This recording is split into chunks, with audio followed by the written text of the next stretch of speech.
The antagonism that surged back and forth across the Rio Grande, much like that torrent itself, flowed into the Gulf of Mexico. In November 1835, representatives of the Texas Provisional Government established an official navy. In January 1836, agents in New Orleans bought 4 schooners: Brutus, Independence, Invincible, and Liberty. During the Texas Revolution, those vessels provided essential service. They protected sea lanes between New Orleans and Texas, along which streamed supplies and volunteers. Those ships and sailors also prevented an amphibious invasion of Texas. Santana marched his soldados across miles of bleak prairies to reach Texas, but once there, he relied upon stores conveyed aboard Mexican ships to sustain them. By intercepting those supply vessels, rebel sea dogs denied their land-bound enemies vital provisions. Cargoes seized from the holds of captured Mexican transports helped feed Sam Houston's army. Commodore Charles Edward Hawkins directed the operations of the First Texas Navy. The New York native was an unlikely choice, as he had earlier served the Mexicans. While an officer in the United States Navy, he served aboard a number of storied frigates, including Constitution, Constellation, and Guerriere. Hawkins served under Commodore David Porter in the West Indies Squadron.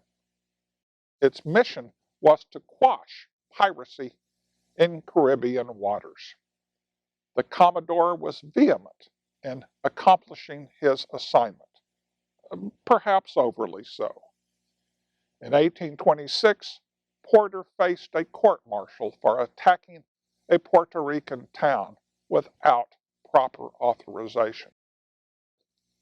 His superiors found him culpable and demanded his resignation. Hawkins believed his patron had received a raw deal, and in a demonstration of support, also resigned his commission. Subsequently, both officers accepted positions in the Mexican Navy. Hawkins sailed during the Mexican Revolution as commanding officer of Armand, attacking the Spanish fleet in the Gulf of Mexico. In 1828, he resigned his Mexican commission and returned to the United States. In the opening stages of the Texas Revolution, Hawkins offered his skills to Governor Henry Smith, who proffered him a post in the Texas Navy and dispatched him to New Orleans to obtain the USS Ingham. Taking charge of the schooner, Hawkins renamed it Independence. By January 10, 1836, Hawkins was patrolling the Texas coastline, during which time he sank or captured a number of smaller Mexican craft. In March 1836, Hawkins sailed Independence back to New Orleans for a well-deserved overhaul. Arriving at his home port at Matagorda, he discovered that Texian officials had raised him to the rank of Commodore, which carried with it full command of the Texas Navy. Following Texian defeats at the Alamo and Coleto Creek, Mexicans took possession of South Texas ports, forcing Hawkins to operate off Galveston Island. Texian victory at San Jacinto allowed him to reclaim captured harbors and conduct a blockade of Matamoros. Sailing vessels were costly to sustain, far beyond the means of the insolvent Texian government. An exasperated Hawkins put into New Orleans, and there, in February 1837, fell victim to smallpox. It was a blessing that he did not live to witness the fate of the Texas Navy. By October 1837, all its ships had been lost at sea, captured by the Mexican Navy, run aground, or sold off as surplus. Sam Houston made no effort to maintain the Navy during his first term, but after 1839, it became a critical component in Lamar's dreams of empire.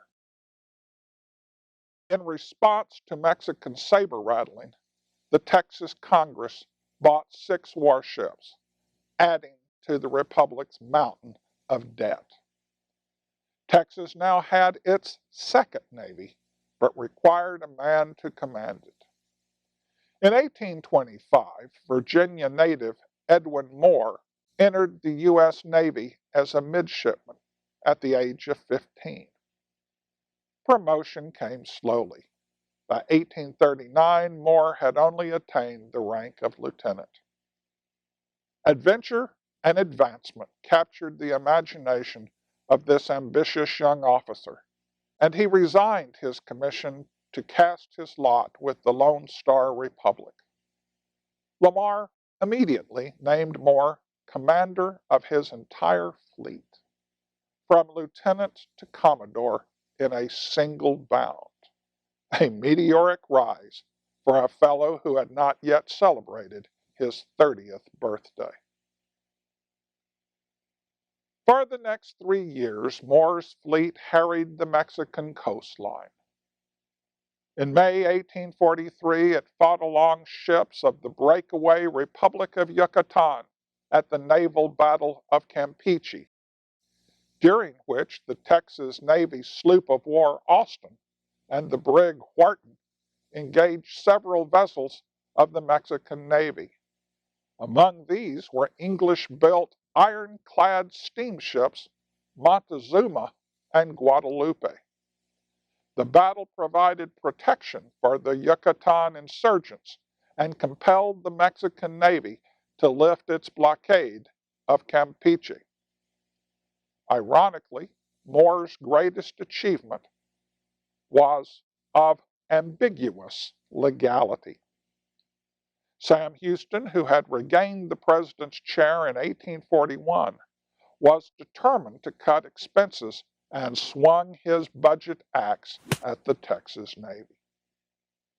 On January 16, 1843, the Texas Congress passed legislation to disband the Navy and sell its ships. Houston sent Samuel May Williams, William Bryant, and James Morgan to New Orleans to notify Moore of the congressional decision. Yet he was able to persuade the delegation that it was foolish to sell the Navy just as it was ready to sail. Ignoring his instructions, Colonel Morgan accompanied Moore so Congress would have to divide the censure between the Commodore and the commissioners. When the president learned that his agents had flouted his instructions and Moore had already sailed, he became so angry that he issued an edict that Congress had not sanctioned the mission and the fleet did not represent the Republic of Texas.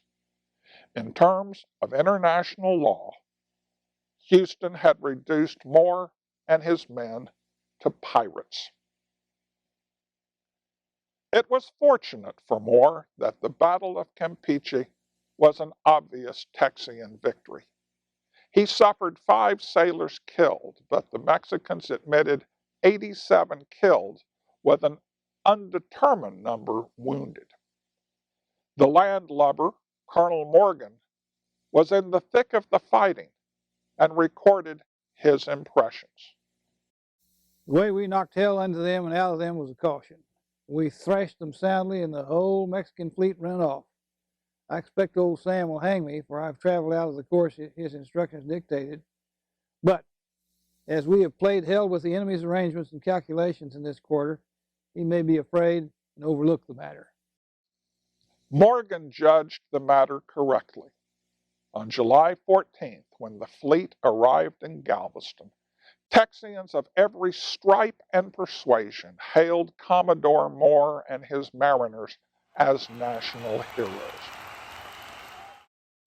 Houston demanded that Moore face a court-martial, but it not only cleared him of any and all malfeasance, but commended him for his conduct. Congressmen later approved resolutions honoring the officers and crews of the Texas Navy, which they had to pass over the president's veto.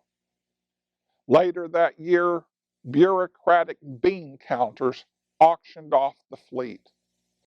But Galveston citizens purchased all the ships by public subscription and returned them to the nation.